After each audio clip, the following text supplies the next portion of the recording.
township with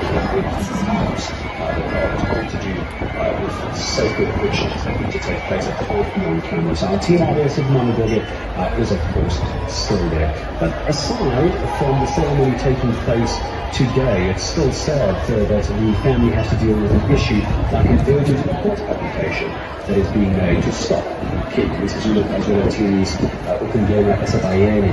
The bid is being made by the late King's chief.